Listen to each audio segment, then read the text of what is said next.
देखिए, आज का दिन तो ऐतिहासिक दिन, क्योंकि सारी गवाहियों को क्लोज करने के बाद सीआरपीसी 313 के तहत जो बयान होता है वो मुलजिमों का होता है। उसको जो अपनी सफाई में जो कुछ कहना होता है, कोर्ट का अंतिम अवसर होता है जब वह अभियुक्त अपनी बात को कहता है।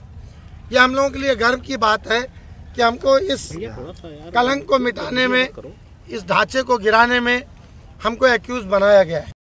हमने जो बात 90 से पहले कही थी वही बात आज भी कह रहे हैं कि हम उस बाबरी ढांचे के रूप में जो अयोध्या में कलंक था उसको मिटाने पर गर्व महसूस करते हैं। चूँकि अब उसके टाइटल का फैसला हो गया है। अभी इकबाल अंसारी जी ने भी कहा कि अब उसका कोई औचित्य नहीं रहा कि क्रिमिनल केस चलाया जाए, लेकिन रामकाज में इस 313 की कार्रवाई में हमसे ये पूछा जाएगा कि आप उसमें शामिल थे, तो लाखों राम भक्तों के साथ हम लोग उसमें शामिल थे और कई आंदोलनों में लोग जुड़े थे। जो नवंबर में भी हुआ था, आपके 90-91 की घटना में भी हुआ था, हम सब लोग उसमें शामिल थे। और अगर उसमें ये बात मानी गई कि उस कलंक को मिटाना अपराध है तो हम किसी तरह की क्षमा याचना नहीं करेंगे। हमें इस बात के लिए गर्व होगा कि राम काज में हम किसी काम आ सकें और जो बची जिंदगी है वो राम के नाम पर कुर्बान हो सके। अब इस सुनवाई का तो अर्थ यूँ तो कहा जाए तो गलत नहीं होगा, सरकार को सब वापस ले लेना चाहिए, क्योंकि सुप्रीम कोर्ट ने एक फैसला किया है कि वहाँ राम जन्मभूमि थी, है और आगे भी रहेगी और भव्य मंदिर का निर्माण होगा। तो इन परिस्थितियों में उस केस का कोई मतलब नहीं। हमने अपनी संपत्ति थी, हमने अपने पुराने मकान को ढहाया है और उसकी जगह नया निर्माण करने चल रहे हैं। तो और इसके अतिरिक्त जो लोग इस पर जबरदस्ती महज जिद मान करके विवाद कर रहे थे, उनमें से जो मुकदमा थे उनके बेटे श्री इकबाल अंसारी ने कहा है कि जो इसमें आरोपी बनाए गए उनसे मुकदमा वापस लिया जाए, खत्म किया। मैं उनके इस बयान का स्वागत करता हूँ, ये सही भी है।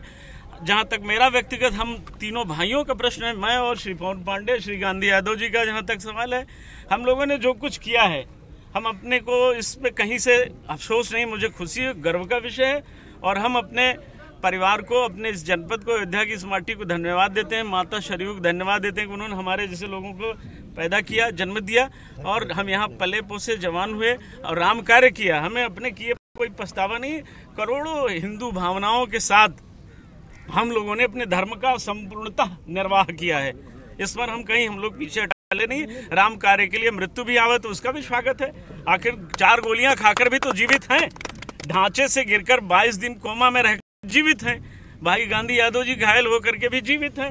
आदरणीय पवन पांडे जी इतना दंश झेलने के बाद, इतना पीछा करने के बाद भी आज भी जीवित है। तो राम कार्य का ये जो निहोरा है, हम लोगों को प्रभु राम ने निमित्त मात्र बनाया है, तो हम पीछे हटने वाले नहीं। हमने जो किया है वो अंतरात्मा की आवाज, प्रभु राम की प्रेरणा, हनुमान जी की कृपा किया और करोड़ों हिंदू जन भावनाओं के अनुरूप, अनुसार, अनुकूल कार्य किया। अपने किए पर हम तीनों भाइयों को अपने किए पर गर्व है, कोई दुख नहीं है। दुख इस बात का होता है कि जो हमारे आदरणीय गुरु जी इस आंदोलन के सलाहकार पुरुष थे, परमहंस रामचंद्र दास जी, आज वो अपनी आंखों से इस दृश्य को नहीं देख पा रहे हैं। ये भावुक क्षण है हम सबों के लिए, कम से कम हम और पवन पांडे जी के लिए भावुक क्षण है कि हमारे गुरु जी इस पूरे दृश्य को अपनी आंखों से नहीं देख पाएंगे। तो उन्होंने मुझसे कहा भी था कि हमारे न रहने के बाद मंदिर का निर्माण होगा, तो तुम और पवन पांडे दोनों मेरी 2 आंखें हैं, तुम देखोगे तो समझ लो मैंने भी देख लिया।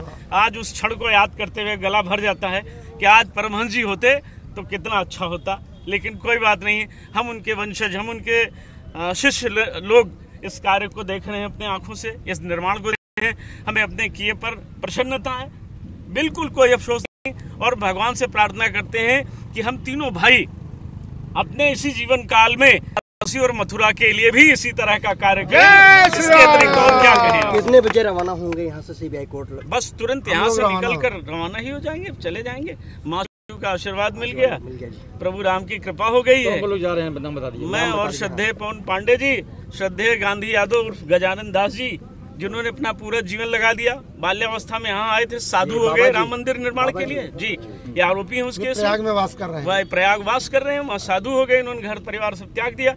तो एक अच्छे कार्य के लिए हम लोग निकले थे, राम कृपा से पूर्ण हो गया।